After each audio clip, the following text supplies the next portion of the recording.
ঘরের দরজার সামনে দাঁড়িয়ে আছি আর চোখ দিয়ে শুধু পানি পড়ছে, কারণ রুমের ভিতরে আমার আম্মু অসুস্থ। পৃথিবীতে আমার আপন বলতে একমাত্র আমার আম্মু। ছোটবেলায় বাবা হার্ট অ্যাটাকে মারা যান। আমি শুধু তাদের একমাত্র ছেলে। আজ আমার কারণে আমার মা অসুস্থ হয়ে পড়েছেন। হঠাৎ করে ডাক্তার রুম থেকে বের হলেন। আমি কান্না থামিয়ে ডাক্তারকে বললাম, কেমন আছে আমার আম্মু? ভয়ের কোনো কারণ নেই, এমনি একটু মাথা ঘুরছিল। আর তাছাড়া এখন ওনার রেস্টের প্রয়োজন।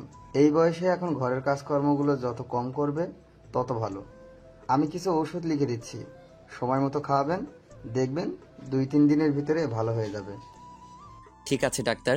তারপর ডাক্তার আঙ্কেল চলে গেলেন আর আমি তাড়াতাড়ি করে আম্মুর রুমে গেলাম।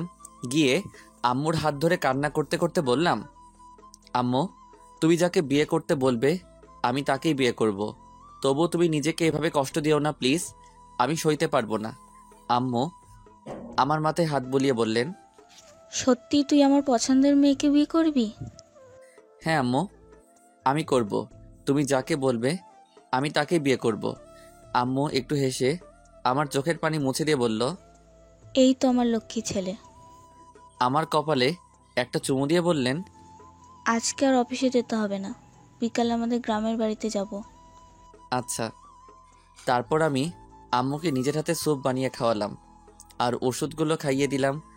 আম্মু এখন ঘুমাচ্ছে আর আমি আম্মুর পাশে হাত ধরে বসে আছি আর নিজেকে নিজে গালাগাল করছি, কারণ আমি যখন সকালে অফিস যাচ্ছিলাম তখন আম্মু আমাকে বলে, চলেন সকালে কথায় ফিরা যাক।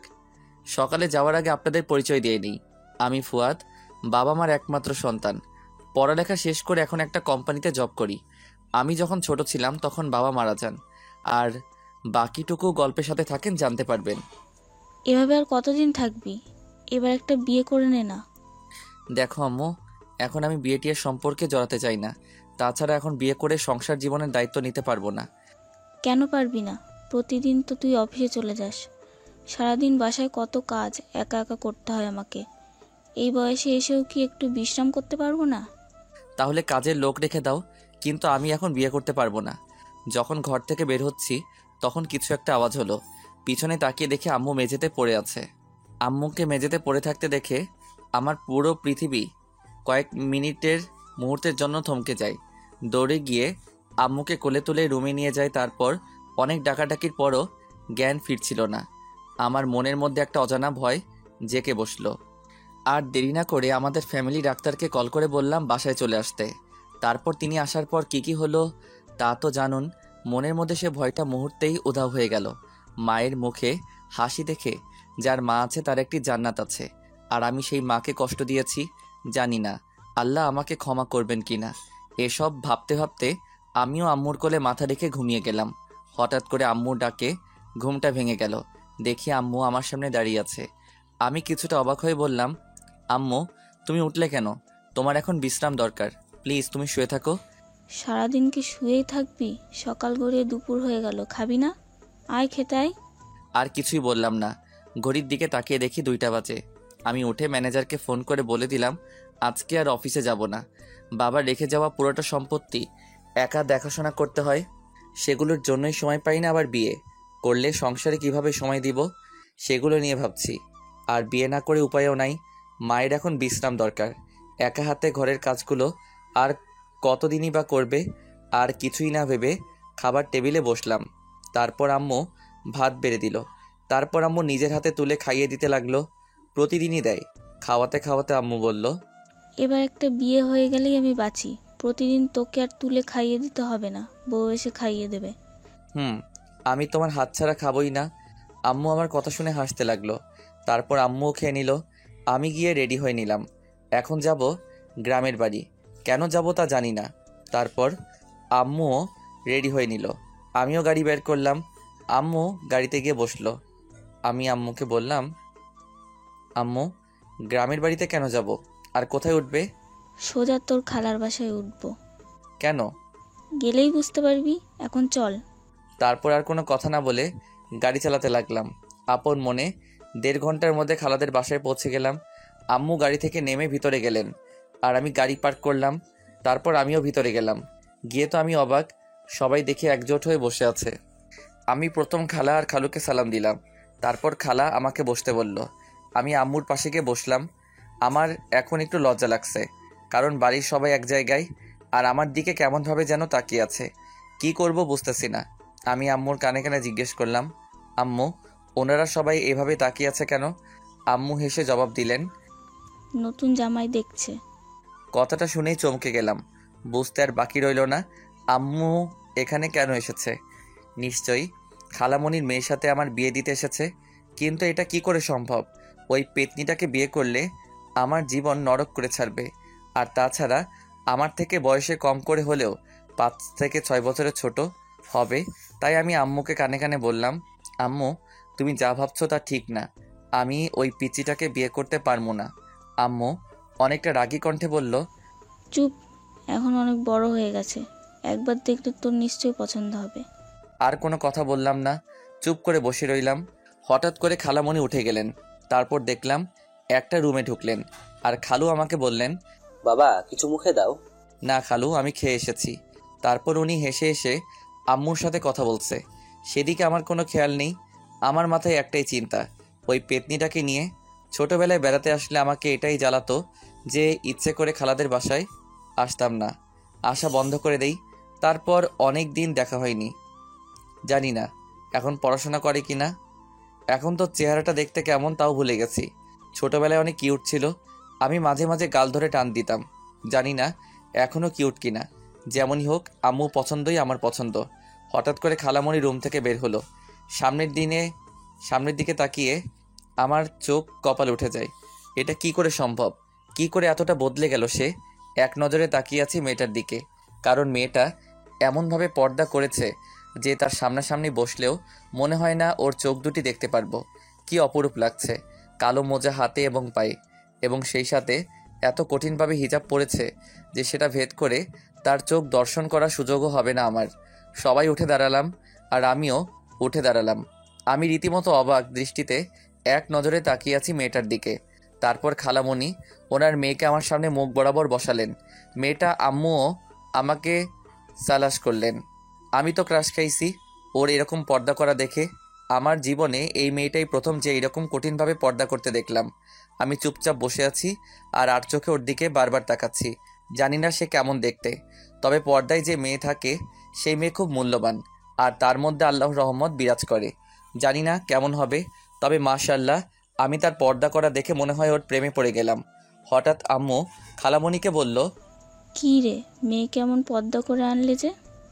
আসলে আমার মেয়ে মনে করেছিল তোদের সাথে তোর ছেলে বাদেও আরও ছেলের বন্ধুরা আসবে, তাই এমন পর্দা করে এসেছে, কারণ ও পরপুরুষের সামনে বেপর্দায় চলতে পছন্দ করে না। এবার তোর মেয়েকে দেখা, কতদিন হলো দেখি না। তারপর খালামণি তার মেয়ের হিজাবটা আস্তে করে তুলে দিলেন। আমি সামনের দিকে তাকিয়ে মেয়েটাকে দেখে থমকে গেলাম। অবাক দৃষ্টিতে ওর দিকে তাকিয়ে আছি। জানি না এই রূপের বর্ণনা কিভাবে দিব। আম্মু তো দেখেই বলে উঠল, মাশাল্লাহ, কি অপরূপ দেখতে রে তোর মেয়েটা। আমার ছেলে অনেক লাকি যে এমন একটা বউ পাবে। এর মাঝে খালু বললেন, তোমাদের কোনো কথা থাকলে বলতে পারো। শত হলেও তোমাদের দুজনেরও মতামতের একটা ব্যাপার আছে, কারো ইচ্ছার বিরুদ্ধে কিছু করা যায় না। আমি কিছু বলতে যাব তখন জান্নাত বলে উঠল, ও আপনাদের তো বলা হয় নাই, জান্নাত হচ্ছে খালামণির মেয়ে। এখন গল্পে যাওয়া যাক। আমার কিছু কথা আছে ওনার সাথে। সবাই ওর দিকে এমনভাবে তাকালো যেন মনে হলো ওর আগে এমন কথা শুনেনি। আমি অবশ্য খুশি হয়েছি, যাক একটু আলাদাভাবে কথা বলা যাবে তাহলে। তারপর আমাদের দুজনকে একটা রুমের ভিতরে দিয়ে আসলো। দুজনে সামনাসামনি দাঁড়িয়ে আছি। এখন কি বলবো বুঝতে পারছি না। নীরবতা ভেঙে মেয়েটা যা বলল তা শুনে মুই একদম অবাক। জান্নাত বলল, এতদিন কোথায় মরছিলি কুত্তা? কথাটা শোনা মাত্রই ওর দিকে অবাক দৃষ্টিতে তাকাই। পিচ্চিটার পাগলামি এখনও যায় নাই, এখনও আগের মতোই আছে। আমি একটু অবাক হয়ে নিজেকে স্বাভাবিক রেখে বললাম, এইসব কি বলিস? আমি তোর বড়, আর তুই আমাকে তুই তাই করে বলিস? 100 বার বলবো, তাতে তোর কি? আমাকে বলছিস আবার আমার কি মানে? হুম, কি হুম? কিছু না। এবার সাহস নিয়ে বললাম, এই পিচ্ছি আমাকে বিয়ে করবি? ওই ওই, তুই কি বললি? আমি পিচ্ছি? কই না তো, তুই তো কত বড় হয়ে গিয়েছিস। ঢং কত। সেটা আবার কি? কিছু না। এবার একটু বিরক্ত নিয়ে বললাম, ধুর, বিয়ে করতে রাজি কিনা বল, না হলে চলে যাই। সাথে সাথে ও আমার কলার ধরে বলল, প্রেম করস কয়টার সাথে আগে বল? আরে কি করছিস? ছাড় বলছি। আগে বল কয়টার সাথে প্রেম করিস? দূর, কারোর সাথে প্রেম করি না। সাথে সাথে ও আমায় জড়িয়ে ধরলো, খুব শক্ত করে ধরছে। নড়তেও পারছি না। হঠাৎ এমন করছে কেন জানি। হঠাৎ দেখি বুকের মধ্যে কিল মারছে। আমার শার্টটাও ভেজা ভেজা লাগছে, মনে হয় কান্না করছে। কিল মারতে মারতে বলছে। কুত্তা, আমার সাথে এতদিন কথা না বলে থাকতে পারলি তুই? কথাটা শুনে খুব হাসি পেল। হাসতে হাসতে জবাব দিলাম, কি করব, তুই তো তখন শুধু জ্বালাতিস আমাকে, তাই। একটু জ্বালাতন করতাম, তাই এভাবে রাগ করে ছেড়ে চলে যাবি বুঝতে পারিনি। কি একটু জ্বালাতি? সারাদিন আমাকে জ্বালিয়ে মারতি, হারামি। তো কাকে জ্বালাবো? ছোটবেলা থেকেই তুই ছাড়া অন্য কোনো ছেলের সাথে আজ পর্যন্ত কোনো কথা বলিনি। শুধু তুই মাঝে মাঝে আমাদের বাড়িতে আসতি, তখন তোর চিন্তা ছাড়া মাথায় কিছুই থাকতো না। তোর সাথে একটু দুষ্টামি করতাম, কারণ বল, থেমে গেলি কেন? কারণ আমি আপনাকে ছোটবেলা থেকে ভালোবাসতাম, বুঝছেন?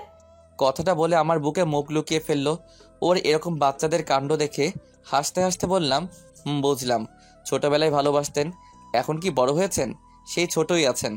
কথাটা শুনতেই আমার বুক থেকে মাথাটা তুলে রাগী লুক নিয়ে বলল, দুদিন পর তোর বাচ্চার মা হব, আর তুই আমাকে ছোট বলিস, কুত্তা? আচ্ছা তাই নাকি? তো এখনো পড়াশোনা করিস নাকি? না, বাচ্চাদের ঘরে কোরআন শরীফ পড়াই, আর তার বদলে যা হাদিয়া পাই তাতে আমার হাত খরচ চলে। তো পড়াশোনা করিস না কেন? তখন জান্নাত আরো শক্ত করে জড়িয়ে ধরে বলল, এত পড়াশোনা করে কি হবে? কোরআন শরীফের হাফেজা হয়েছি, আর তাছাড়া আমি আপনাকে নিয়ে প্রতিদিন স্বপ্ন দেখি, আর আল্লাহ রাব্বুল আলামিনের কাছে নামাজ আপনার জন্য দোয়া করি। মহান আল্লাহ তাআলা আমার দোয়া কবুল করেছেন, তাই তো আপনাকে এখন স্বামী হিসেবে পেতে চলেছি। ওর কথা শুনে আমি কি বলবো বুঝতে পারছি না। ছোট থেকে এত ভালোবাসে জানতাম না, জানলে তো ছোট থেকে প্রেম করতাম। আর না জেনেই ভালো হয়েছে, কারণ বিয়ের আগে প্রেম করা হারাম। এখন সব প্রেম ভালোবাসা বিয়ের পর হবে। হয়তো ওর মোনাজাতের দোয়া আল্লাহ তাআলা কবুল করেছে। তাই তো আজ পর্যন্ত কোনো মেয়েকে আমার ভালো লাগেনি। ওকে প্রথম দেখাতেই ভালো লেগেছে, আর শেষে ওকেই ভালো লাগা আর কেউ জীবনে আসতে পারবে না। চেয়ে দেখি এখনো শক্ত করে জড়িয়ে ধরে আছে, মনে হচ্ছে আমার বুকের ভিতরে লুকাতে চাচ্ছে। আমি ওর মাথায় হাত বুলাতে বুলাতে বললাম, এই যে এভাবে শক্ত করে জড়িয়ে ধরে আছেন, আমার যে শ্বাস নিতে কষ্ট হচ্ছে। হোক, এতদিন আপনি আমাকে অনেক কাঁদিয়েছেন, আজ তার শোধ তুলছি। তাই খুব ভালোবাসো আমায়, তাই না? নিজের থেকেও বেশি। আচ্ছা, অনেক ভালোবাসা দেখানো হয়েছে, এবার ছাড়ো। কেউ এসে পড়লে কি ভাববে বলো তো? কেউ আসবে না, কারণ সবাই জানে স্বামী স্ত্রী এখন প্রেম করতে ব্যস্ত। পিচ্চিটা তো দেখি পাকা পাকা কথা শিখেছে। কি কিছু না, বলেন আমায় কবে বিয়ে করবেন? আমি আর আপনাকে ছাড়া থাকতে পারছি না। কথাটা শুনে আমি ওর দিকে তাকালাম। চেয়ে দেখি ও আমার শার্টের বোতাম নিয়ে খেলা করছে, আর শরমে গালগুলো লাল হয়ে গেছে। আমি ওর থুতনি ধরে মুখটা তুলে বললাম, তুমি যখন চাইবে তখনই নিয়ে যাব। আমি তো এখনই চাই। তাই? আচ্ছা চলো, তোমার আব্বুকে গিয়ে বলছি আজই বিয়ে দিয়ে দিতে। সত্যি? করবা? হুম। মানে? আমি রাজি আজকে বিয়ে করতে। আচ্ছা চলো তাহলে এখন বাইরে যাই, সবাই অপেক্ষা করছে। তারপর জান্নাত আমাকে ছেড়ে দিল, তারপর আবার হিজাবটা পরে নিল। তা দেখে আমি বললাম, আবার মুখ ঢাকলে কেন? বাহিরে পাশের বাসায় অনেক লোকেরা আছে, আমি চাই না আমাকে কেউ দেখুক। তখন আন্টির কথায় হিজাবটা তুলছিলাম, না হলে কখনোই তুলতাম না, কারণ আমার সবটা সৌন্দর্য শুধু আপনার দেখার অধিকার আছে, আর কারণেই, বুঝছেন? কথাটা শুনে আপনা আপনি মুখের কোণে হাসি ফুটে উঠল। কি বলবো বুঝতে পারছি না, তাই এটা হাসি দিয়ে হাঁটা শুরু করলাম। তারপর দুজনে চলে এলাম বাহিরে। পিচ্চিটা ওর মায়ের পাশে বসেছে, আর আমি আমার মায়ের পাশে। আম্মু আমাকে কানে কানে ফিসফিস করে বলল, কি রে, কেমন লাগলো পিচ্চিটাকে? দারুণ। আর ও নাকি আমাকে অনেক আগে থেকে ভালোবাসে। জানি, তাই তো এই পিচ্চিটাকে বৌমা করে নিয়ে যাচ্ছি, যাতে তোর মতো বাদরটাকে টাইট করতে পারে। আমি আর কিছুই বললাম না, শুধু ওর দিকে তাকিয়ে একটা হাসি দিলাম।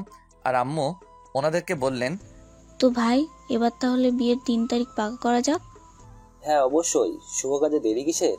তারপর আম্মু ওনাদের সাথে বিয়ের দিন তারিখ ঠিক করলো। তারপর আরো অনেক কথাবার্তা বলার পর রাতে খাবার দেওয়া হলো। এখন সবাই খেতে বসেছে। খালা খাবার বেড়ে দিলেন, কিন্তু সমস্যা একটাই, ছোটবেলা থেকে নিজের হাতে কতবার ভাত খেয়েছি তা মনে নেই, কারণ আম্মু আমাকে খাইয়ে দেয়। কিন্তু এখানে খাইয়ে দিতে পারবে না, আর আমি নিজ হাতে তুলে খেতেও পারবো না। তাই আমি আম্মুকে বললাম, আম্মু আমি কিছুই খাবো না এখন। জানি কেন খেতে পারবি না। আচ্ছা, এখন অল্প করে খেয়ে নে, বাসায় গিয়ে আমি আবার খাইয়ে দেবো। আমি তো আম্মুর কথা শুনে অবাক। আম্মু বুঝলো কিভাবে? একেই বলে মা জাতি। কিছু বলার আগে সন্তানের কথা সব বুঝে ফেলে। তারপর চুপচাপ বসেছিলাম, খাচ্ছিলাম না দেখে পিচ্চিটা গোতা মেরে বলে, এই খাচ্ছেন না কেন? খিদে নেই। মানে কি বলছেন? খিদে না থাকলেও খেতে হবে, খান বলছি। হবু শ্বশুর শাশুড়ি আমার দিকে তাকিয়ে আছে, আর আম্মু আমার কাণ্ড কারখানা দেখে হাসছে। আমি বেচারা পড়ছি মাইনকার চিপাই, ভালো লাগে না নিজের হাতে খেতে।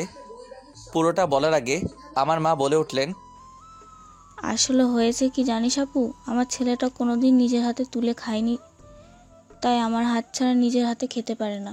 বললে ভুল হবে, নিজের হাতে তুলে খায় না। আম্মু কথা শুনে সবাই আমার দিকে কেমনভাবে যেন তাকিয়ে আছে আর হাসছে। আমি মাথা নিচু করে বসে আছি। আম্মুকে বললাম, আম্মু আমার খিদে নেই, আমি গেলাম। তারপর ওইখান থেকে পাশের রুমে গেলাম, যেটা আজকে আমাদের ঘুমানোর রুম। আমাকে আসতে দেখে তারা খুব হাসছিল, আর তারা বুঝতে পারছে যে আমি লজ্জা পেয়ে চলে এসেছি। আমি রুমে এসে ফ্রি ফায়ার গেম খেলছি। এমন সময় সামনে তাকিয়ে যা দেখলাম তা দেখে আমি অবাক না হয়ে পারলাম না। দেখি জান্নাত আমার রুমে আসতেছে, আর হাতে খাবার প্লেট।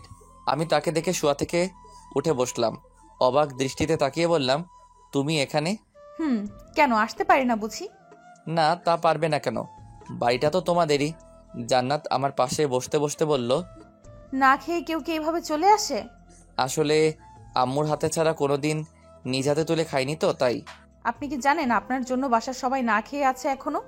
এমনকি আপনার মাও না খেয়ে আছে। কেন? সন্তান না খেলে কি মা খেতে পারে? তাহলে আম্মুকে বলো এসে আমাকে খাইয়ে দিতে। আপনার আম্মু আমাকে দায়িত্ব দিল, বলল আজ থেকে আমি যেন আপনাকে খাইয়ে দেই। সত্যি? 3 সত্যি। তারপর পিচ্চিটা আমাকে খাইয়ে দিতে লাগলো। আমি খেতে খেতে তাকে বললাম, তুমি খেয়েছো? আপনি খান, তারপর আমি খেয়ে নিব। আমি আর কিছু না বলে প্লেটটা ওর হাত থেকে নিয়ে বললাম, নাও হা করো। জান্নাত দিকে হা করে তাকিয়ে আছে, আমার দিকে কোনো কথা বলল না। তাই আমি আবার বললাম, কি হলো, হা করেন। তারপর ও আস্তে আস্তে মুখ খুললো। আমিও মুখের ভিতরে এক লোকমা তুলে দিলাম। ও আমার দিকে এক নজরে তাকিয়ে খাচ্ছিল। তারপর খাওয়া শেষ করে জান্নাত চলে গেল। আমিও কখন যে ঘুমিয়ে পড়লাম বুঝতে পারিনি। রাতে হঠাৎ খুব পানি তেষ্টা পেল, তাই ঘুমটা ভেঙে গেল। হাতে মোবাইল নিয়ে দেখি রাত 1টা বাজে। ঘরের লাইটটা অন করলাম। আম্মুও শুয়ে আছে বোনের সাথে, আর আমি একাই এক ঘরে। ঘরের মধ্যে পানি খুঁজতে লাগলাম, কিন্তু কোনো পানির চিহ্ন পেলাম না। তাই বাধ্য হয়ে রুম থেকে বের হলাম। সব কিছু যেন কেন অন্ধকার দেখাচ্ছে। গ্রামের লোকেরা সাধারণত 10টার আগে ঘুমিয়ে পড়ে, তাই তো কাউকে ডাকতে পারবো না। তাই নিজের ফোনের ফ্ল্যাশটা অন করে কিচেনের দিকে এগোতে লাগলাম। কিছু দূর এগোতেই কিসের গুনগুন শব্দ শুনতে পেলাম। চারপাশ নীরব, তো তাই ছোট ছোট শব্দগুলো স্পষ্ট শোনা যাচ্ছে, কিন্তু কিসের আর কোথা থেকে আসছে তা বুঝতে পারছি না। কিছুটা ঘাবড়ে গেলাম, মাথা বেয়ে ঘাম ঝরতে লাগলো। আর একটু সামনে গেলাম, সামনে গিয়ে দেখে শব্দটা আরও স্পষ্ট শোনা যাচ্ছে। ধীরে ধীরে কিচেনের রুমের পাশের রুমটার সামনে এসে থমকে গেলাম। এখান থেকে শব্দটা শোনা যাচ্ছে, কিন্তু এটা তো জান্নাতের কামরা। এত রাতে ও রুম থেকে কিসের শব্দ শোনা যাচ্ছে? ঘরের দরজাটা হালকা ভিড়ানো আর ভিতরে লাইট জ্বলছে। এবার একটু স্বাভাবিক হয়ে দরজাটা সরাতে দেখলাম জান্নাতের ঘর থেকে কিসের গুনগুন শব্দ শোনা যাচ্ছে। 7-5 না ভেবে ওর ঘরের দিকে পা বাড়ালাম। দরজাটা খোলাই ছিল। দরজাটা হালকা সরিয়ে ঘরের ভিতরে উকি দিলাম। উকি দিতেই আমি থ মেরে দাঁড়িয়ে গেলাম। নিজেকে বুদ্ধ বললে গালাগাল দিতে লাগলাম। ঘরের ভিতরে নামাজ পড়ছে, বাহ সুন্দর লাগছে দেখতে, একদম আসমানের পরী মতো লাগছে। এতটাই অবাক হই যে কখন নামাজ শেষ হয়ে গেছে বুঝতে পারি নাই। পিচ্চি আমার সামনে এসে ধমক দিয়ে বলল, এই যে এত রাতে আপনি এখানে কি করছেন? আমি ভ্রু কুচকে জবাব দিলাম, না মানে আসলে পানি পিপাসা পেয়েছিল। ঘর থেকে বের হয়ে গুনগুন শব্দ শুনতে পেলাম তোমার ঘর থেকে, তাই দেখতে চলে আসলাম। এসে দেখি নামাজ পড়ছো, তাই অবাক হই। এত অবাক হওয়ার কিছু নেই, তাহাজ্জুদের নামাজ পড়ছিলাম। এত রাতে? তাহাজ্জুদের নামাজ রাতেই পড়ে। ও, যার কপাল ভালো থাকবে সে এমন একটা বউ পাবে। এমন মেয়ে পাওয়া অনেকটাই কঠিন। আজকাল মেয়েরা রাতে নামাজ না পড়ে ফেসবুকে ইউটিউবে ভিডিও দেখে, আর আমার হবু বউটা একদম তাদের থেকে উল্টা। কপালটা ভালো। এরপর জান্নাত বলল, শুনুন একটা কথা বলি, আশা করি কথাটা আপনি রাখবেন। জি বলো, অবশ্যই রাখবো, বলো। আমাদের বিয়ের তো আজ 2 দিন বাকি আছে। তাই আপনাকে এই 2 দিন আমার থেকে দূরে থাকতে হবে, আমার সাথে কথা বলতে পারবেন না। একটু অবাক দৃষ্টিতে তাকিয়ে বললাম, কেন? দেখুন, প্রথম যেদিন আপনাকে আমি জড়িয়ে ধরেছিলাম সেদিন আমি পাপে লিপ্ত হয়েছিলাম। একটা নারী বিয়ের আগে কোনো পর পুরুষের সামনে বেপর্দা চললেও তার গুনাহ হয়। আর আমি আপনাকে জড়িয়ে ধরে কথা বলতেছি। আসলে সেদিন নিজের আবেগটা সামলাতে পারিনি। এতদিনের ভালোবাসার মানুষটাকে সামনে পেয়ে জড়িয়ে না ধরে থাকতে পারিনি। কিন্তু আবেগটা কেটে যাওয়ার পর বুঝতে পেরেছি কাজটা ঠিক হয়নি। তাই প্রতি নামাজ পড়ে আল্লাহ রাব্বুল আলামিনের কাছে ক্ষমা প্রার্থনা করি। জানি না ক্ষমা করবেন কিনা, কিন্তু আমার এইটুকু বিশ্বাস আছে তিনি পরম করুণাময়, ক্ষমাশীল। তিনি আমাদের দুজনের পাপ নিশ্চয়ই ক্ষমা করবে। কিন্তু প্রতিবার জেনে বুঝে ইচ্ছাকৃতভাবে যদি আমি আপনার সাথে কথা বলি, তাহলে উনি আমাকে কখনোই ক্ষমা করবেন না। তাই যাতে আমাদের দুজনের আমল নামায় কোনো পাপ কাজে সামিল না হয়, সেজন্য এই 2টা দিন আমাদের দুজনকে দুজনের থেকে আলাদা থাকতে হবে। কোনো কথা তো দূরে থাক, আপনার সামনেও যেতে পারবো না। তার মানে এই না যে আমার মনে আপনার জন্য ভালোবাসা নেই।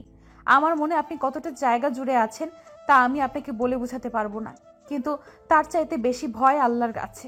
তাই আমাদের দুজনের মঙ্গলের জন্য বলছি, আর মাত্র 2টা রাত আপনাকে আমার চোখের আড়াল হয়ে থাকতে হবে। দয়া করে আমার এই ইচ্ছাটা পূরণ করুন। জান্নাত কথাগুলো বলে চুপ করে রইল, মাথা নিচু করে দাঁড়িয়ে রইল। আর আমি মনে নিজেকে ধন্য মনে করছি। সত্যি কি এসব বাস্তব নাকি কল্পনা? কতটা ভালোবাসলে একটা মেয়ে তার হবু বরের জন্য আল্লাহর কাছে ক্ষমা প্রার্থনা করতে পারে? হয়তো তার ভালোবাসা বিশালতা আমার থেকেও বেশি। আমি আর কথা বললাম না, একটা হাসি দিয়ে মাথা নিচু করে বললাম, তুমি যা বলবে আমি তাই করব। বলেই সেখান থেকে আসতে যাব, তখন সে আবার ডাক দিল। শুনুন। পিছনে মুখ করে তাকিয়েছিলাম, কিন্তু তার দিকে তাকাইনি। মাথা নিচু করে বললাম, জি বলুন। আরেকটা কথা ছিল, রাখবেন? বলো। আমাদের বিয়েটা ঘরোয়া হলে খুব খুশি হতাম।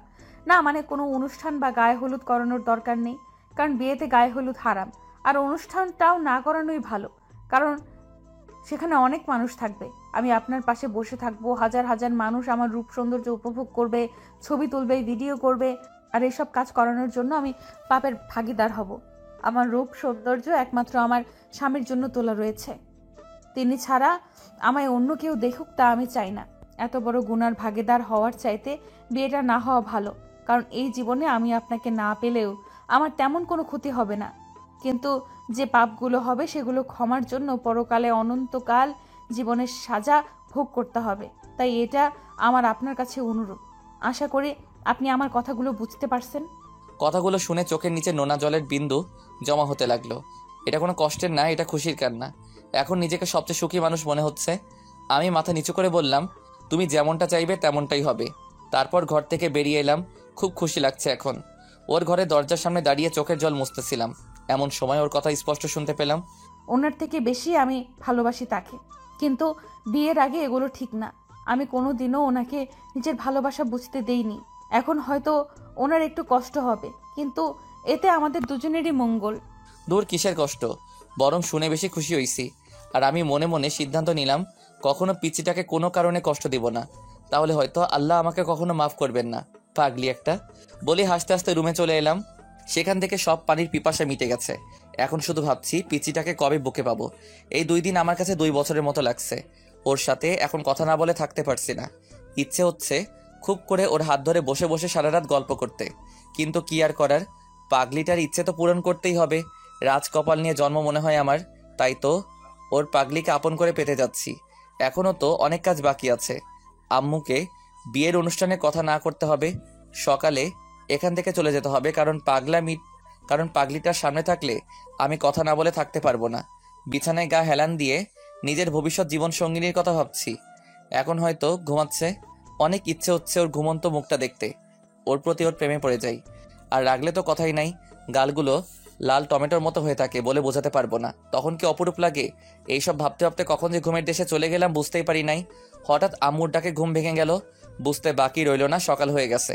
আম্মু বলল, মরার মতো ঘুমাস নাকি? এত ডাকছি শুনতে পাস না? উঠ বলছি। হবু শ্বশুরবাড়িতে এত ঘুমালে লোকে কি বলবে? আমি উঠলাম আর আম্মু হাত ধরে আমার পাশে বসালাম আর বললাম, আম্মু তোমার সাথে কিছু কথা ছিল। হ্যাঁ জানি, আর কিছু বলতে হবে না। মানে তুমি কি করে জানো? তোর হবু বউ আমাকে সব খুলে বলেছে। আর আমি এটাও জানি ওর থেকে বেশি তোকে কেউ ভালোবাসতে পারবে না রে বাবা। একটা মেয়ের মোনাজাতে থাকাটা যে কতটা সৌভাগ্যের ব্যাপার তা তুই কোনোদিনই বুঝবি না। আর কিছু বললাম না। আজ খুব সুখী মনে হচ্ছে নিজেকে। মনে হয় আমার জীবন এখন পূর্ণতা পেয়েছে। আচ্ছা শোন, তুই শহরে যা আর বৌমার জন্য কিছু গয়নাগাটি কিনে নিয়ে আয়। ওকে। তারপর আম্মু চলে গেল। আমি উঠে ফ্রেশ হয়ে নিলাম। আম্মু এসে ঘরে নাস্তা দিয়ে গেল। তারপর নাস্তা করে আম্মু আঙ্কেল আন্টির কাছ থেকে বিদায় নিয়ে বেরিয়ে পড়লাম শহরে যাওয়ার উদ্দেশ্যে। এর মাঝে ওকে দেখিনি, হয়তো পরিবারের সবাই সম্মতি দিয়েছে। খুব ভালো হয়েছে। এমন মেয়ে যদি প্রতিটা ঘরে হতো তাহলে আজ প্রতিটা বাবা মা তাদের সন্তানদের নিয়ে গর্ব করতে পারত। এখন আপন মনে গাড়ি চালাচ্ছি, তবু পিচ্চিটার কথা মনে পড়ছে। দুটো দিন ওকে থাকতে না পারাটা এখন আমার কাছে পাহাড় সমান কষ্ট মনে হচ্ছে। বুকের ভিতরটা হাহাকার উঠে গেছে। হঠাৎ করে পকেটে রাখা ফোনটা টুং করে বেজে উঠল। মেসেজ আসছে, কিন্তু কে দিল বুঝতে পারছি না। আম্মু তো কোনোদিন মেসেজ দেয় না, ডিরেক্ট ফোন দেয়। তাই আর কিছু না ভেবে গাড়িটা এক সাইডে দাঁড় করালাম। তারপর পকেট থেকে ফোনটা বের করলাম। মেসেজটা দেখে আমার মন যেন খুশিতে নাচতে শুরু করলো, কারণ মেসেজটা পিচ্চির ছিল। লিখেছিল, সাবধানে যাবেন আর গাড়ি আস্তে চালাবেন, ঠিক সময় খেয়ে নেবেন। আপনার জন্য আজ থেকে আপনি নন, আমিও না খেয়ে থাকবো। যতক্ষণ না জানতে পারবো আপনি খেয়েছেন কিনা ততক্ষণ আমিও কিছু খাবো না। আর হ্যাঁ, রাস্তায় মেয়েদের দিকে একদম তাকাবেন না, তাকালে চোখ তুলে ফেলবো। আর তাহলে আপনাকে বিয়ে করব, কারণ আমি চাই না আপনার ভালোবাসার ভাগ কাউকে দিতে। শুধু আমার জন্য তুলে রাখবেন। নিজের খেয়াল রাখবেন। আল্লাহ হাফেজ। মেসেজটা দেখে চোখের কোণে জল জমে গেল। এত সুখ কপালে সইব তো? সত্যি একটা পাগলি। মেসেজের রিপ্লাই দিতে গিয়ে ভাবলাম, রিপ্লাই দেওয়াটা কি ঠিক হবে নাকি? চিন্তায় পড়ে গেলাম। ও তো বলছিল কোনো কথা না বলতে। ভাবছিলাম কি করা যায়। এমন সময় একটা বুদ্ধি এলো, এর জন্য একে গিফট দিব, তবে সেটা বাসরাতে দিব বলেই গাড়ি স্টার্ট দিলাম। গাড়ি চলছে আপন গতিতে, আর মনের মধ্যে পিচ্চিটার জন্য টান বেড়েই চলছে। ইচ্ছে হচ্ছে এখনই দৌড়ে ওর কাছে চলে যাই। পিচ্চিটার দেওয়া মেসেজটা পড়েই গাড়িটা আবার চালাতে লাগলাম আপন মনে। কেন জানি না পিচ্চিটার জন্য মনের মধ্যে টান বেড়েই চলেছে। ইচ্ছে করছে এখনই ওর কাছে চলে যাই, কিন্তু কি করব? আমার হাত পা বাঁধা, চাইলেও যেতে পারবো না। পিচ্চিটা একটা ইচ্ছে প্রকাশ করেছে, আর আমি যদি তা পূরণ করতে না পারি তাহলে কি করে ওর ভালোবাসা পাবো? যতটাই কষ্ট হোক না কেন, আমি আর একদিন ওর থেকে দূরে থাকবো। আপন মনে ওর কথা ভেবে গাড়ি চালাচ্ছিলাম। প্রথমে ঢাকা এসে আগে অফিসে গেলাম, একটু রেস্ট নিলাম। ঘড়ির দিকে তাকিয়ে দেখি 12টা বেজে গেছে। আজ বাদে কাল আমার বিয়ে, অথচ কাউকে ইনভাইট করি নাই। কেউ জানে না যে আমার বিয়ে ঠিক হয়েছে। যদি পিচ্চিটা মানা না করতো তাহলে এতক্ষণে সবাই জেনে যেত। যাই হোক, সেসব নিয়ে ভাবছি না। রাতের মধ্যে আবার গ্রামের বাড়িতে ফিরতে হবে, কিন্তু ওদের বাসায় যাওয়া যাবে না। নিজেদের বাসায় গিয়ে উঠতে হবে, আর সেখানে একটা রাত একাই কাটাতে হবে। অপেক্ষা করছি কখন আর একটা দিন পার হবে। অপেক্ষা করা যে কতটা কষ্টের তা সেই জানে যে মনে থেকে কাউকে ভালোবাসতে জানে, আর যে ভালোবাসতে জানে সে অপেক্ষা করতেও জানে। অফিস থেকে ম্যানেজার সাহেব সব কাজকর্ম বুঝিয়ে দিয়ে আমি বেরিয়ে পড়লাম শপিংয়ে যাওয়ার উদ্দেশ্যে। অফিসের পাশেই খুব বড় একটা শপিং মল আছে, তাই হেঁটেই চলে গেলাম। খুব সুন্দর শাড়ি দেখতে পাচ্ছিলাম। আমার তো নীল রং বেশি পছন্দ, তাই খুব সুন্দর দেখে একটা নীল শাড়ি নিলাম। জানি না ওর পছন্দ হবে কিনা, কিন্তু আমার কাছে বেশ লাগছে। তারপর আরও বেশি কিছু কেনাকাটা করলাম। আম্মুর কথা মতো কিছু গয়নাও কিনলাম। আম্মার আসার আগে কী কী গয়না লাগবে তার একটা লিস্ট লিখে দিয়েছিল, তাই কিনতে অসুবিধা হয়নি। কারণ আম্মু ভালো করেই জানে আমার গয়না সম্পর্কে তেমন ধারণা নাই। কেনাকাটা করে শপিং মল থেকে বেরিয়ে পড়লাম। ঘড়ির দিকে তাকাতেই আমি অবাক, চোখ কপালে উঠে গেল। শপিং করতে করতে কখন যে 2টা বেজে গেল বুঝতে পারলাম না। মনে হয় এখনও মা জননী খাই নাই। আমি জানি আমি দুপুরে যতক্ষণ না খাবো ততক্ষণ একজন না খেয়ে থাকবেই, আর সে হলো আমার আম্মু। আবার আজকে থেকে নাকি পিচ্চিটাও না খেয়ে থাকবে আমার জন্য। এমন করলে কি চলে? একজনের জন্য সবাই না খেয়ে থাকবে। নিজেকে নিজে গালাগাল করতে লাগলাম। আমারও খুব ক্ষুধা লেগে গেছে, তাই প্রথমে গিয়ে একটা রেস্টুরেন্টে প্রবেশ করলাম। খাবার অর্ডার দিতেই ফোনটা বেজে উঠল।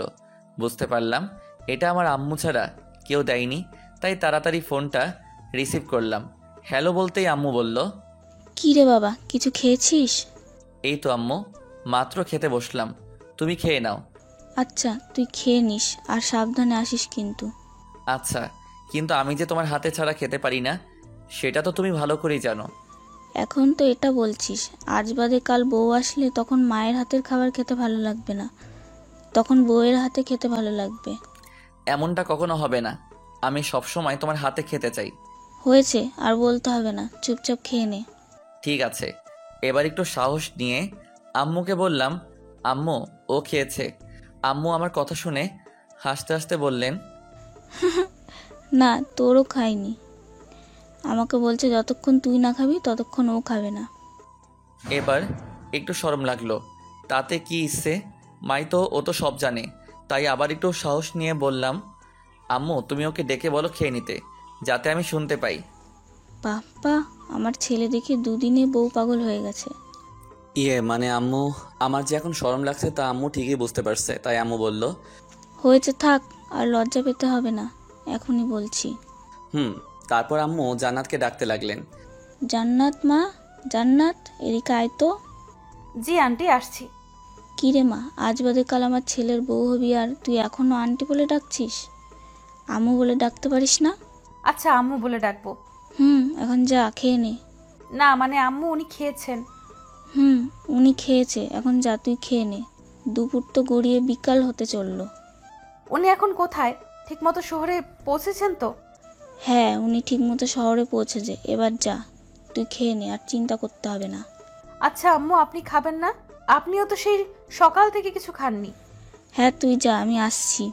তারপর জান্নাত চলে গেল আর আম্মু আমাকে বলল, হয়েছে, এবার খুশি তো? এবার তুইও খেয়ে নে, আসার সময় সাবধানে আসবি। ঠিক আছে আম্মু, তাই হবে। তারপর আম্মু ফোন রেখে দিল আর আমি খাবার টেবিলে বসে বসে ওর এইমাত্র কথা বলাগুলো রেকর্ড করে নিয়েছি। ওর এইটুকু কথা বলাগুলো আবার শুনলাম। খুব ভালো লাগছে। অজানা খুশির ঝড় বইছে। প্রতিবারই ওর প্রেমে পড়ে যাই ওর কথাগুলো শুনে। ওর জন্য ভালোবাসা এতটাই বেড়েছে যে এখন প্রতিটা মুহূর্তে মনে পড়ে। ওর কথা ভাবতে ভাবতে খাওয়া শেষ করলাম। মায়ের হাতে খাওয়া ছাড়া ভালো লাগে না। কোনো রকম খেলাম। তারপর বিল পরিশোধ করে বেরিয়ে পড়লাম সেখান থেকে। অফিসে চলে এলাম। দুপুরে খাওয়া দাওয়ার পর সাধারণত আমি সবসময় বাসায় গিয়ে 2-3 ঘন্টা ঘুমাই। আজকে আর বাসায় গেলাম না। কেবিনে এসে চেয়ারে বসে গা হেলান দিয়ে শুয়ে রইলাম। কখন যে ঘুমিয়ে গেলাম বুঝতেও পারিনি। ম্যানেজার সাহেব এসে ঘুমের 12টা বাজিয়ে দিল। তিনি এসেছিলেন একটা ফাইলে সই করে নিতে। কি আর করা, ঘুম ত্যাগ করলাম। তারপর ফাইল দেখে সই করে দিলাম। তারপর ম্যানেজার সাহেবকে বললাম, আমি কয়েকদিনের জন্য গ্রামের বাড়িতে যাচ্ছি, তো আমার অবর্তমানে সব কিছু দেখে শুনে রাখবেন। আমি 5টা বাজে গাড়ি নিয়ে বেরিয়ে পড়লাম গ্রামে যাওয়ার উদ্দেশ্যে। যেতে যেতে চারদিকে অন্ধকার ঘনিয়ে আসলো। সন্ধ্যা হয়ে রাত 9টায় বাসায় এসে পৌঁছালাম। তারপর বাসায় ঢুকে সোফায় বসে পড়লাম। তারপর আম্মুকে ফোন দিলাম। রিসিভ করার পর বললাম, আম্মু আমি বাসায় চলে এসেছি, তুমি এগুলো নিয়ে যাওয়ার ব্যবস্থা করো। আমি লোক পাঠিয়ে দিচ্ছি, তুই ওনাদেরকে সব বুঝিয়ে বলে দিস। আর শোন, ফ্রেশ হয়ে তাড়াতাড়ি কিছু খেয়ে নে। আচ্ছা আম্মু। তারপর আম্মু ফোনটা কেটে দিল। আমি ফ্রেশ হতে চলে গেলাম। ফ্রেশ হতে হতে দেখি 10টা বেজে গেছে। খুব ক্ষুধা পেয়েছে, তাই কিচেনে যাচ্ছি। এমন সময় দরজায় বেল বাজছিল।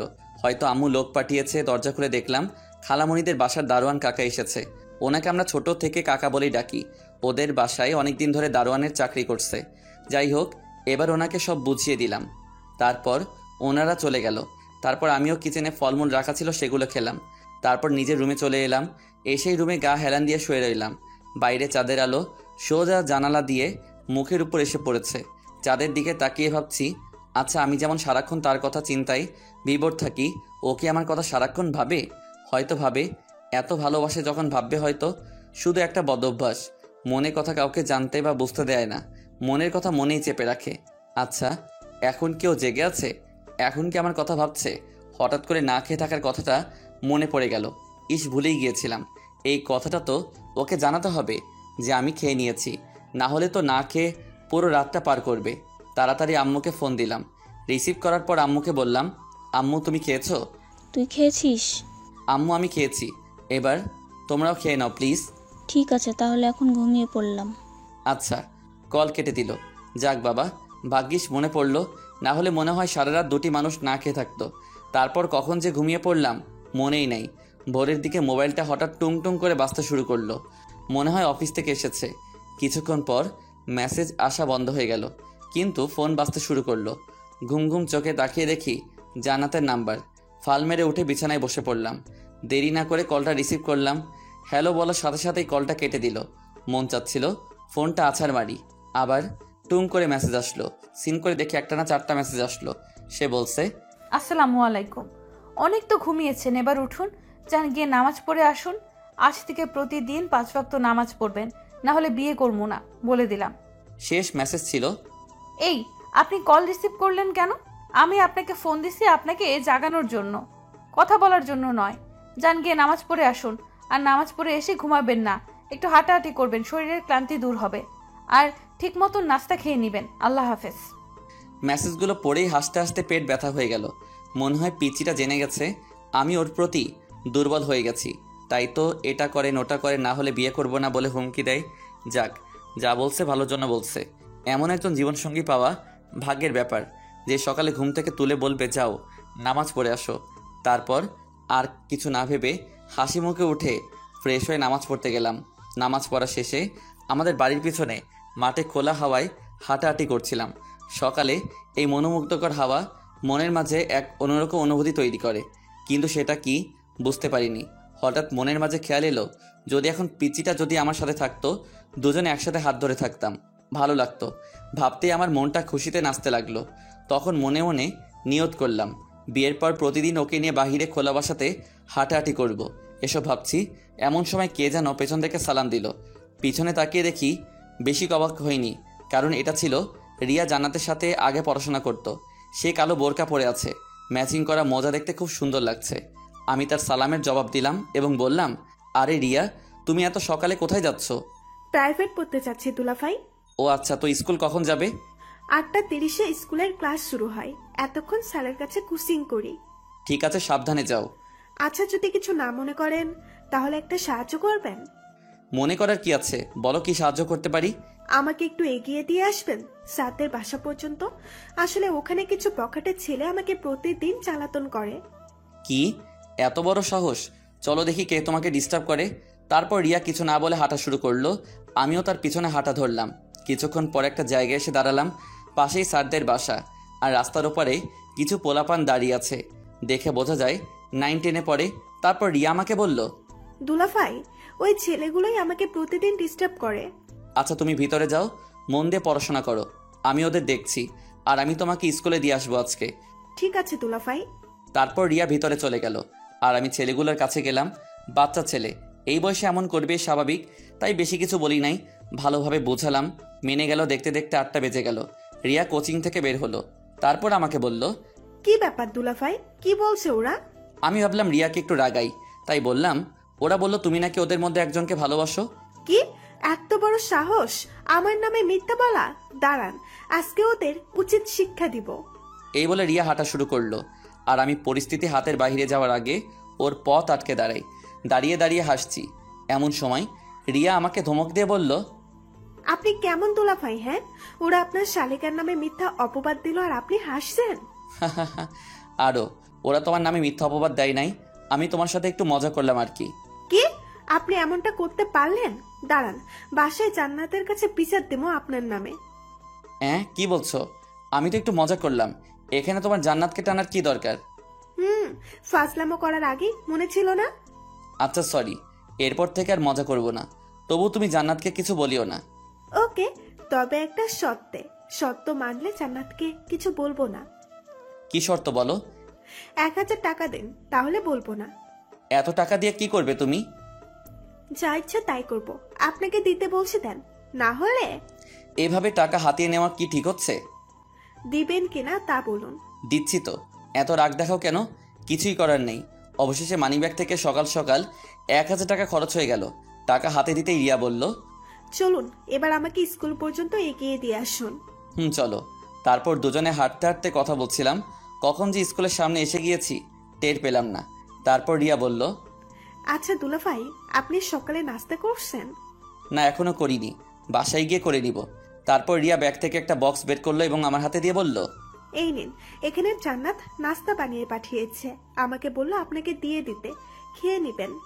আচ্ছা। তারপর রিয়া স্কুলে চলে গেল। আমি বক্সটা হাতে করে নিয়ে খুশিতে হাসতে হাসতে বাড়িতে চলে গেলাম এবং টেবিলে বসে হবু বউয়ের দেওয়া নাস্তাগুলো সেরে নিলাম।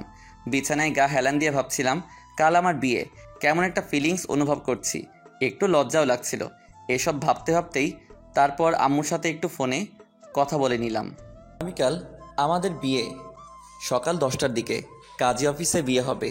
আর খাওয়া দাওয়ার ব্যবস্থা জান্নাতদের বাসায়। কিছু ফকির মিসকিন আর এতিমদের খাওয়ানোর কথা বলছে। যাক, ভালোই হয়েছে। অন্তত গরিবদের খাইয়ে যদি কিছু নেকি অর্জন করা যায় তাহলে তো খুব ভালো, আর সুখের হবে আমাদের সংসার জীবন ইনশাল্লাহ। মোবাইলে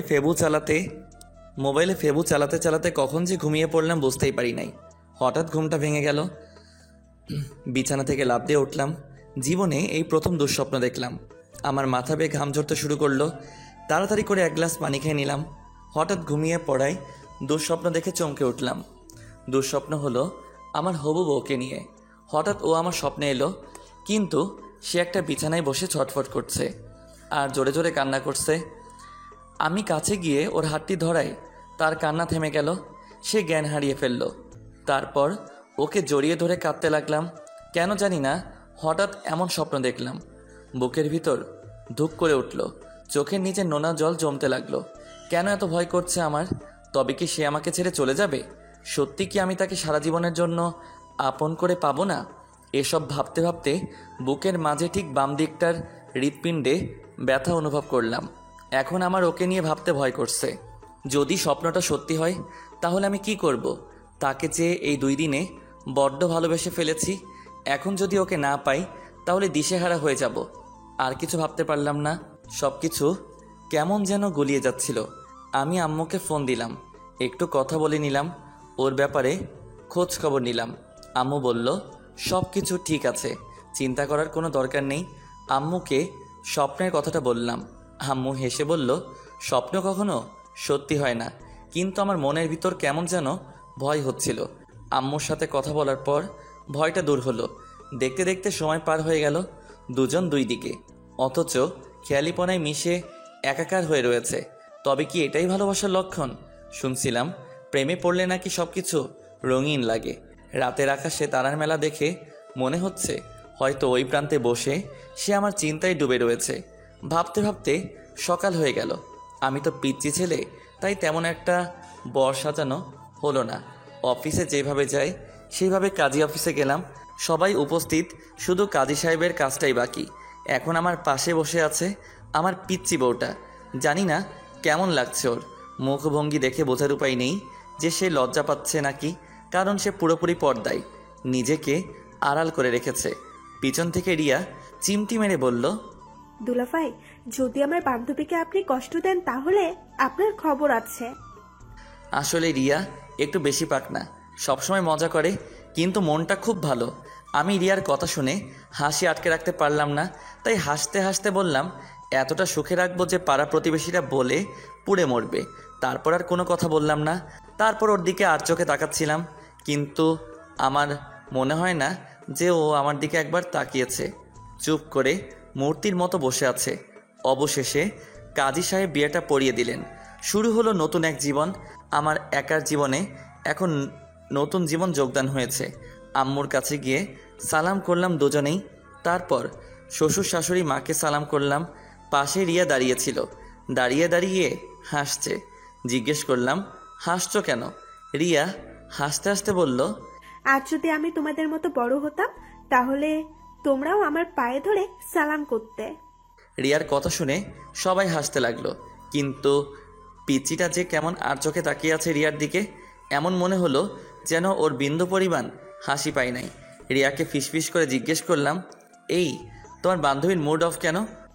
আপনার উপর রাগ করেছে হয়তো। ও মা, কি বলছো? কেন রাগ করবে? সেটা তো মুই জানি না, সে আপনি জান্নাতকে জিজ্ঞেস করে দেখেন। আচ্ছা, ও রাগ ভাঙাবো কি করে? বেশি কিছু না, একগুচ্ছ গোলাপ ফুল নিয়ে হাতে ধরিয়ে দিবেন, ব্যাস।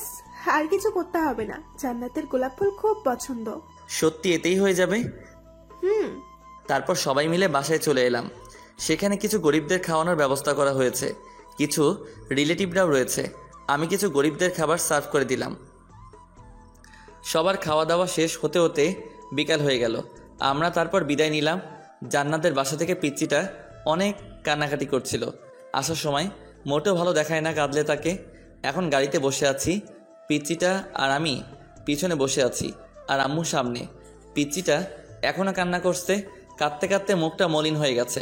তাই আমি ওকে সান্ত্বনা দেওয়ার জন্য বললাম, এই যে এত কান্না করতে হবে না। তোমার যখন বাড়িতে আসতে মন চাইবে আমাকে বলবা, আমি দিয়ে যাব। এখন কান্না থামাও। তারপর আমি ওর চোখের পানি মুছে দিলাম। তবুও কেঁদেই চলেছে, চোখের পানি যেন শেষ হয় না। আম্মু ওর কান্না দেখে বলল, আরে মা, তুই কাঁদছিস কেন? তুই তো আমার বৌমা হয়ে আমাদের বাড়িতে যাচ্ছিস। তুই আমার বোনের মেয়ে, তাই তুই আমারও মেয়ে। আর তোর যখন মন চাইবে তোর বাবা মাকে দেখতে আসতে পারিস। ফুয়াদ তোকে নিয়ে আসবে। কিরে ফুয়াদ, আনবি না? হ্যাঁ আম্মু। তারপর অনেক বুঝিয়ে সুজিয়ে কান্না থামালাম। তবুও এতদিন পর মা বাবাকে ছেড়ে যাচ্ছে, কষ্ট তো হবেই, তাই আমি আর কিছুই বলিনি। কিন্তু ও যে নীরবে কান্না করতেছে তা আমি জানি। আমি কোনো কথা না বলে হাত বাড়িয়ে ওর চোখে পানি মুছে দিলাম। চোখটা কেমন লালচে হয়ে গেছে। আমি ওর চোখের পানি মুছে দেওয়ায় কেমন যেন মায়াবী নজরে তাকিয়ে আছে আমার দিকে। ওর চোখে চোখ রাখতেই ওর চোখের নেশায় পড়ে গেলাম। আমিও তাকিয়ে আছি এক নজরে। সে আর কোনো কথা না বলে আমার ডান হাতটা জড়িয়ে ধরে কাঁধে মাথা রাখলো। আমি একটু অবাক হলাম, হঠাৎ হাত ধরলো তাই। আর এমনিতেও ওর রেস্ট দরকার। আমিও কিছুই বললাম না। চোখ বুজে হাত ধরে কাঁধে মাথা রেখে বসে আছে। ঘুমিয়ে তো যায়নি, হয়তো চোখে বুজে কিছু একটা ভাবছে। কি ভাবছে যদি বুঝতে পারতাম, তাহলে হয়তো ওর মনের কষ্টটা বুঝতে পারতাম। রাত প্রায় 9টা বেজে গেছে। আমরা বাসায় এসে পৌঁছে গেলাম। বাসাটা আগে থেকে সাজিয়ে রেখেছিলাম। গাড়ি থেকে আগে আমি নামলাম, আম্মুকে নামালাম। আম্মু নামতেই আমাকে বলল, যা বাবা, বৌমাকে কোলে তুলে ঘরে নিয়ে যা। আম্মুর কথা শুনে অবাক হয়ে আম্মুকে বললাম, কোলে নিতে হবে কেন? এটা আমাদের বাড়ির নিয়ম, নতুন বউকে কোলে তুলে ঘরে নিয়ে যেতে হয়। তাই যা বলছি সেটা কর। কি আর করার, আম্মুর আদেশ পালন করতেই হবে। তাই আমি ঘুরে হিয়া ও পাশের ডোর খুলে বললাম, নামুন। জান্নাত কোনো কথা না বলে উঠে দাঁড়ালো, আর আমি সাথে সাথে কোলে তুলে নিলাম। এতে জান্নাত কিছুটা লজ্জা বোধ করলো, আর সে চোখ বন্ধ করে রইল। তারপর তাকে রুমে বসিয়ে দিয়ে বাইরে চলে এলাম। গাড়ি থেকে কিছু জিনিসপত্র ড্রাইভার দিয়ে গেল, যা ওর জন্য গিফট হিসেবে এনেছিলাম। তারপর আমি সোফাতে বসে পড়লাম। এমন সময় আম্মু এসে যা বলল, কিরে, এখানে বসে আছিস যে? যা ঘরে যা। আচ্ছা আম্মু। আর আমি কিছুক্ষণ এইভাবেই বসে রইলাম আর ভাবছি, হালা ড্রাইভার আসে না কেন? ফুল আনতে গিয়ে কি হাওয়া হয়ে গেল নাকি? কি জানি, পাই না। কি না পেলে তো আমি শেষ। এমনিতে 11টা বেজে গেছে। ঢাকা শহরে তো এখন দোকানপাট খোলা থাকে, তাহলে দেরি হচ্ছে কেন? কিছুক্ষণ পর ড্রাইভার এসে তাড়াতাড়ি ফুলগুলো দিল। আমি খুশি হয়ে আমি ফুলগুলো হাতে নিলাম। তারপর পকেট থেকে মানিব্যাগ বের করে ড্রাইভার করে 1,500 টাকা বকশিস দিলাম। ড্রাইভার খুশি মনে চলে গেল। তারপর আমি দেরি না করে ফুল আর গিফটের বক্সটা হাতে নিয়ে রুমের দিকে এগোতে লাগলাম। বুকের ভিতরটা ধুকধুক করতে লাগলো। দরজার সাথে থমকে দাঁড়িয়ে রইলাম। দীর্ঘশ্বাস ছেড়ে আস্তে আস্তে রুমের ভিতরে ঢুকলাম। রুমের ভিতরে ঢুকতেই আমি জান্নাত বিছানা থেকে উঠে আমার কাছে এলো। তারপর দেখলাম আমার পা ছুঁয়ে সালাম করতে লাগলো। আমি খানিকটা পিছাই গিয়ে বললাম, আরে আরে কি করছো? কেন সালাম করলাম? এটা সব স্ত্রীর কর্তব্য, তার স্বামীর সালাম করা। ও আচ্ছা, কিন্তু তোমার স্থান আমার পায়ে না, আমার বুকে। তাই? কিন্তু আচ্ছা, আপনি এক হাত পেছনে রেখেছেন কেন? আর এই হাতে এই বক্স কিসের? এই নাও, এটা ধরো। এই বলে বক্সটা ওর হাতে দিলাম। ও কিছুটা ভ্রু কুচকে জবাব দিল, কি এটাতে? দেখে নাও। তারপর জান্নাত বক্সটা খুলতে লাগলো। খুলে দেখতে লাগলো জান্নাত আমার দিকে অবাক দৃষ্টিতে তাকিয়ে আছে, কারণ বক্সের ভিতরে রাখা আছে 2 সেট বোরকা, জান্নাতের পছন্দের কালারের, আর একটা কোরআন শরীফ, তবজি আর প্রয়োজনীয় দ্রব্য সামগ্রী, আর কিছু অর্থ ছিল। আমি জান্নাতের দিকে তাকিয়ে বললাম, পছন্দ হয়েছে? জান্নাত কোনো কিছু বলছে না, চুপ করে বক্সে রাখা ছিল জিনিসগুলো হাতিয়ে হাতিয়ে দেখছে। তাই আবার জিজ্ঞেস করলাম, কি হলো, কিছু বলছো না কেন? পছন্দ হয় নাই তোমার? সে আমার দিকে নজর তুলে তাকাতে আমার বুকের ভিতরে ধূপ করে উঠল। সে আবারও কাঁদছে, আর চোখে জলেই স্পষ্ট দেখতে পাচ্ছি আমি একটু ঘাবড়ে গেলাম। আর কিছুটা ভ্রু কুচকে ওর আরেকটু কাছে গিয়ে জিজ্ঞেস করলাম, আরে কাঁদছো কেন, কি হয়েছে, পছন্দ হয়নি এগুলো? সে কান্না ভেজা কণ্ঠে জবাব দিল, আপনি কি বোকা? এগুলো কিনা পছন্দ হওয়ার জিনিস? আমার খুব খুব ভালো লেগেছে, এবং আমার কাছে সব থেকে বেশি মূল্যবান উপহারের মধ্যে একটা। তাহলে কাঁদছো কেন? আপনি একটা বুদ্ধু, আপনি এটা বুঝেন না? এটা খুশির কান্না। এই বলেই জান্নাত আমাকে জড়িয়ে ধরলো। আমি মোটেও বুদ্ধ না। জি না, আপনি বুদ্ধু না, আপনি একটা হাদারাম। কি? আমি হাদারাম? তো তুমি কি? চুপ, আপনি নয় তুমি করে বলো। আচ্ছা, কিন্তু তুমি এখনো তোমার হাতে পেছনে রেখেছো কেন? কি এনেছো দেখি? আমি পিছনে থেকে ফুলের তোড়াটা সামনে এনে বললাম, এই যে এটা তোমার জন্য, তোমার বন্ধু বলছে। আচ্ছা দাও এগুলো, আমি রেখে দিচ্ছি। আর তুমি গিয়ে অজু করে আসো, যাও। ঠিক আছে, যাচ্ছি। আমাদের সংসার জীবনে যাতে সুখের হয় সেই জন্য আল্লাহ রাব্বুল আলামিনের কাছে দু হাত তুলে ফরিয়াদ করব। তিনি আমাদের নিশ্চয়ই খালি হাতে ফেরাবেন না। আচ্ছা। তারপর অজু করে দুজনে একসাথে নামাজ পড়ে নিলাম। নামাজ পড়া শেষ। জান্নাত বলল, এই শুনো, আমি তোমার উপর অনেক রাগ করেছি। তুমি আমার সাথে কথা বলবে না একটুও। ও মা, রাগ করছো আবার? কিন্তু কেন? এমনি আমার অনেক রাগ হচ্ছে। ফুল তো এনে দিলাম, আর কি এনে দিতে হবে শুনি? এই তুমি কি আমাকে লোভে ভাবো যে কোনো জিনিস দিলে আমার রাগ ভাঙবে? হ্যাঁ, তাই তো। কি বললে? কই কিছু না তো। চুপ, যাও, তোমার সাথে কথা নাই আমার। কেন, কি করতে হবে বলো? তখন আমাকে ওভাবে কোলে তুলে আনলে যে, আমার অনুমতি নিয়েছিলে? না, কিন্তু আম্মু বলছে কোলে তুলে নিয়ে আসতে, তাই নিয়ে আসলাম। বুঝেছি। আচ্ছা বলো, এখন তোমার জন্য কি করতে হবে শুনি? যা বলবো তাই করবে? হ্যাঁ, করবো তো। আমি ছেলেবেলা থেকে তোমাকে স্বামী হিসেবে পাওয়ার জন্য দোয়া করে এসেছি। আজ আমার স্বপ্ন পূরণ হয়েছে, কিন্তু আমার আরেকটা স্বপ্ন আছে, সেটা তোমাকে পূরণ করতে হবে। কি সেটা শুনি? পূরণ করবে তো? হ্যাঁ, কেন করব না। আমার বউ আমার কাছে একটা আবদার করেছে, আর আমি যদি সেটা পূরণ না করতে পারি তাহলে আমি কেমন স্বামী হলাম? তোমার যেই ইচ্ছে থাক না কেন, আমি পূরণ করবো ইনশাল্লাহ। না মানে, কথাটা বলতে আমার লজ্জা লাগছে। ও মা, পিচ্চিটা আবার লজ্জাও পাই বুঝি?